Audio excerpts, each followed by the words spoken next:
ऐसे सामाजिक मंच पर ऐसे लोग जो समाज की आवाज नहीं उठा सकते, मैं कहना चाहता हूं अपने समाज के लोगों से, ऐसे लोगों को फूल पहनाने बंद कर दो, माला पहनानी बंद कर दो, मंच देना बंद कर दो, ऐसे लोगों की मीटिंग में जाना बंद कर दो जो आपकी आवाज को संसद में ना उठाते हो, आपके दर्द को अपना दर्द ना समझते हो। और आने वाले 24 में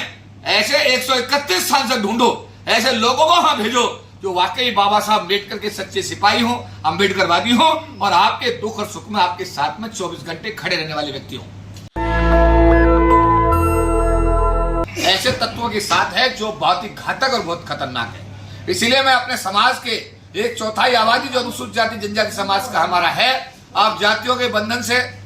बिल्कुल अलग हो जाओ, आप पार्टियों के बंधन से टूट जाओ, संगठनों के बंधन से अलग हो जाओ और आप एकजुट होकर के आने वाले लोकसभा चुनाव 2024 का जो लोकसभा चुनाव आ रहा है उसके अंदर अपने अम्बेडकरवादियों को ढूंढो, जो बाबा साहब के लिए उनको ढूंढो, जो आपके मिशन के लिए काम करे ऐसे लोगों को ढूंढो और कोशिश करो कि 131 जो ये लगा रहे हैं पार्टियों के, मैं कहूंगा कि पार्टियों के ये जो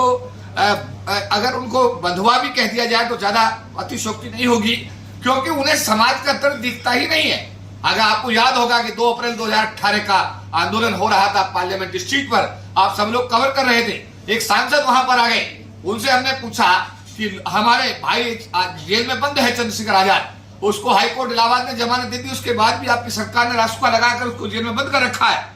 तो हमने उनसे पूछा कि क्या आपने संसद में आवाज उठाई, तो उन्होंने उसका जवाब था नहीं, और हमने उनको मंच से उतारा। ऐसे सामाजिक मंच पर ऐसे लोग जो समाज की आवाज नहीं उठा सकते, मैं कहना चाहता हूं अपने समाज के लोगों से, ऐसे लोगों को फूल पहनाने बंद कर दो, माला पहनानी बंद कर दो, मंच देना बंद कर दो, ऐसे लोगों की मीटिंग में जाना बंद कर दो जो आपकी आवाज को संसद में ना उठाते हो, आपके दर्द को अपना दर्द ना समझते हो। और आने वाले 24 में ऐसे 131 सांसद ढूंढो, ऐसे लोगों को वहां भेजो जो वाकई बाबा साहब अम्बेडकर के सच्चे सिपाही हो, अम्बेडकरवादी हो और आपके दुख और सुख में आपके साथ में 24 घंटे खड़े रहने वाले व्यक्ति हो। देखा जा रहा है कि जो भी बहुजन समाज के कार्यक्रम होते हैं उसमें प्रशासन जो है वो बहुजन समाज के प्रोग्रामों में अनुमति नहीं दे रहा, ऐसा क्यों? कल बुलंदशहर में हुआ सर, जो 2 अप्रैल के शहीद थे बहुजन, उसको नहीं दिया गया जो अपने पैसे से लोगों ने बनाया। आपकी संगठनात्मक शक्ति जब बनती है तो देश का सिस्टम उससे घबराता है, जब आपकी शक्ति बनती है तो देश का सिस्टम उससे घबराता है, क्योंकि सिस्टम बड़ा कमजोर है। आज क्या हो रहा है कि जब हम अगर मान लिया सराय लोंगा सराय गांव में अगर हम लोग लोंगा सराय गांव में अगर हम लोंगा सराय गांव में अपने शहीदों का स्मारक का हम जो है वहां पर उद्घाटन करना चाहते हैं और उसके लिए जिला प्रशासन इजाजत नहीं देता और ऊपर से जो टेंट वहां लगाए उनको फाड़ देता है, लोगों को वहां पर जो है जो टेंट लगाने वाले लोग हैं उनको पुलिस ठाके ले जाती है। मुझे लगता है कि अगर हमारे शहीदों के स्मारक के बारे में उत्तर प्रदेश की सरकार ने ये जो कदम है, इसकी मैं महासंघ के राष्ट्रीय प्रधान महासचिव होने के नाते घोर भर्त्सना करता हूं। उत्तर प्रदेश सरकार की मैं घोर भर्त्सना करता हूं और ये मांग करता हूं कि ये जो स्मारक है इसका विधिवत रूप से पूरे देश के लोगों को मैं आह्वान करता हूं कि सरकार की इजाजत मिले न मिले, ये हमारा संवैधानिक अधिकार सरकार से छीन नहीं सकती। मैं चाहूंगा कि एक डेट तय हो, चाहे 26 नवंबर तय हो और उस दिन हमें अपने शहीदी स्मारक जो हमारे शहीदों की याद में स्मारक बने हैं, हमारे पूरे विश्व के लोगों को, पूरे देश के अम्बेडकरवादियों को वहां जाकर के अपनी एकता का, एकजुटता का एहसास करा करके और जो हमारे शहीद हुए उनको अपने श्रद्धासुमन अर्पित करनी चाहिए। सर, आपने 26 नवंबर के लिए इंडिया गेट से एक रैली का आयोजन का आदेश किया है, क्या उसके लिए भी आपको परमिशन मिलेगी कि नहीं? पिछली बार जो आपने परमिशन ली थी वो 18 बार कैंसिल हुई थी। देखिए, जहां तक अभी हमने कहा कि अभी जो हमारा बुलंदशहर का गांव है सराय, तो वहां पर स्मारक जो शहीद स्मारक बना उसके लिए देर रात तक तो ठीक था,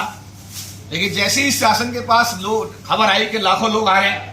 तो उन्होंने अपना कमाल दिखाया और मैसेज स्प्रेड कर दिया कि इसको इजाजत नहीं दी गई है और रात को उन्होंने पुलिस से तांडव कराया। जो अभी आपने कहा बाबा साहब अम्बेडकर का संविधान है ये, उस दिन भी 18 बार हमारी जो है समझे माता परमिशन जो है कैंसिल हुआ था, रात के 11 बजे परमिशन तो देनी पड़ी। और संविधान यात्रा अगर राजपथ पर नहीं निकलेगी तो कहां निकलेगी? अगर अम्बेडकर वादियों को राजपथ पर भी संविधान यात्रा निकालने से रोका जाएगा तो मुझे लगता है सरकार को इसकी भारी कीमत भी चुकानी पड़ेगी और अम्बेडकरवादी ईंट का जवाब पत्थर से देने के लिए पूरी तरह सक्षम है। और 24 में अगर ऐसा हुआ तो 24 में इसका जवाब भी हमारे समाज के लोग इस सरकार को देने का काम करेंगे। पीएम के सलाहकार जो हैं वो बार बार कुछ ट्वीट कर रहे हैं, कुछ बातें कर रहे हैं कि संविधान को हम बदल के रहेंगे, तो क्या संविधान बदलेगा या नहीं? देखिए, सपने देखना सबका अधिकार है, चाहे प्रधानमंत्री का सलाहकार है और चाहे कोई ए है या जेड है, हर आदमी सपने देख सकता है। लेकिन मैं ये कह सकता हूं एक सामाजिक कार्यकर्ता होने के नाते कि मेरे अम्बेडकरवादी भारत में भी और भारत के बाहर जो एनआरआई है, हमारा समाज इतना मजबूत है किसी भी कीमत पर। अरे यार, संविधान बदलने की मैं संदेश देना चाहता हूं आपके टीवी चैनल के माध्यम से। आप संविधान बदलने का तो छोड़ दीजिएगा, आपने तो एट्रोसिटी एक्ट जो है थोड़ा डाइल्यूट किया था सुप्रीम कोर्ट के जजों ने, उसका नतीजा 2 अप्रैल 2018 को पूरे देश ने, पूरी दुनिया ने देखा। अगर ये ऐसी कोशिश करेंगे तो उसका जवाब हमारा समाज ईंट का जवाब कह सके, तब तक इस समस्या का समाधान मुझे दूर दूर तक होता दिखाई नहीं दे रहा। इतना बड़ा जजमेंट है लेकिन कर्मचारी संघ जो SC/ST वेलफेयर एसोसिएशन से है शांत बैठी है, उसके ऊपर कोई बयानबाजी नहीं कर रहा। आयोग के चेयरमैन का इस्तीफा हो गया जी, ST आयोग के चेयरमैन का इस्तीफा पहले ले लिया गया।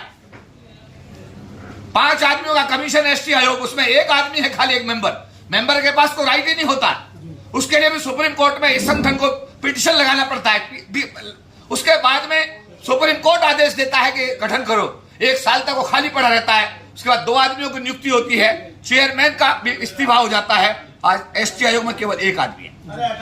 उसके बाद अनुसूचित जनजाति आयोग के अंदर 4 आदमियों की नियुक्ति होती है, 1 पद खाली छोड़ दिया जाता है और अब SC आयोग के चेयरमैन का इस्तीफा हो जाता है।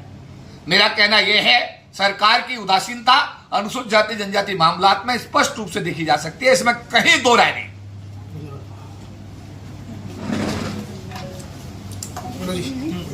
थोड़े बड़े बंदे जी, अरे सही बोला गलत बोला बंदे जी?